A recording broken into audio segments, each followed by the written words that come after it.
మనసులో ఉందా లేదా? రైట్. ఇద్దరు స్నేహితుల్ని దయచేసి లేచి నిలబడమని చెప్తున్నాను. దయచేసి ఒక్కసారి దయచేసి సమయం గల అధ్యక్షులు గారు రండి, ముందుకు రండి. ఇలాంటి చాలా మందిలో ఉన్న సందేహాలు నివృత్తి చేయాల్సిన అవసరం ఉంది. ప్రవీణ్ పగడాల గారు 24 సంవత్సరాల నుంచి మీకు తెలుసు కాబట్టి ఎప్పుడైనా మద్యం షాపులోకి వెళ్ళడం కానీ తాగడం కానీ మీరు చూసారా? లేదు లేదు. అందరికీ డౌట్, ముఖ్యంగా యువతకి. ఎందుకంటే ఆయన యువత చాలా ఫాలో అవుతుంది. వాళ్ళకు బాధ, మా అన్న ఇలా అంటాడు అనుకని. నేను 10 సంవత్సరాలు రాత్రనక పగలనక కొన్ని వేల కిలోమీటర్లు ప్రయాణం చేశాము. ముగ్గురం ఒకే కారులో వెళ్లే వాళ్ళం, రోడ్డు మీద పడుకునే వాళ్ళం కొన్నిసార్లు.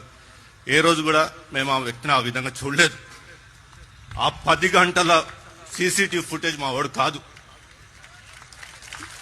ఏ విధంగా చెప్తున్నా అంటే, ఒకవేళ ల్యాబొరేటరీ నుంచి ప్రవీణే అని చెప్పినా గానీ మేము నమ్మము.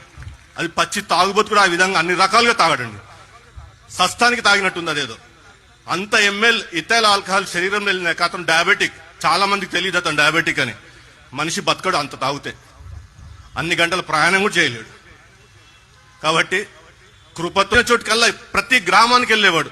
2027 వరకు కూడా నా క్యాలెండర్ ఫ్రీగా లేదు. ఎవరిని కూడా ఆ విధంగా చూడలేదు. ఆ విధంగా తాగేవాడైతే ప్రతిరోజు తాగాల, లేదా వారానికి 2-3 సార్లు తాగాల. ఆ వ్యక్తి కాదు అతను. నేను ఎక్కడ దెబ్బతినంటే బెనరంతో అన్నా మా వాడికి వచ్చిన బాధ ఏంటన్నా, రోడ్డు మీద కూర్చున్నాడు, ఆ విధంగా కూర్చున్నాడు, మా వాడిన కనుక్కో అన్నా అని అడిగా. విజయవాడలో ఫుటేజ్, అది నా గుండె ఎట్లా అంటే కుల్లబొడుస్తుంది. ఇట్లా కూర్చొని ఏదో కోల్పోయినట్టు కృంగిపోయిన వ్యక్తిని ఇంతవరకు చూడలేదు. చూడండి ఆ చిరునవ్వు. 10 సంవత్సరాలు అదే చిరునవ్వు చూసేవాడిని. ఏ రోజు కూడా అటు ఆ విధంగా కృంగిపోయి ఆ వ్యక్తి మాకు తెలియదు. అందుకే ఆ పార్ట్ గురించి మాట్లాడదలుచుకోలేదు. థ్యాంక్ యూ వెరీ మచ్ అండి. ముగ్గురికి కూడా నా ప్రత్యేక వందనాలు. ఈ విషయంలో చాలా మందికి ఉన్న డౌట్ కాబట్టి ఈ డౌట్ తీర్చడానికి మాత్రమే వారిని ముందుకు తీసుకురావడం జరిగింది. వారు గొప్ప దైవ సేవకుడు, విద్యావేత్త, తత్వవేత్త, ఒక మంచి రైటర్. అలాగే అతను ఒక అమ్మ, ఒక నాన్నగా చాలా మందిని చూసుకుంటున్న వ్యక్తి.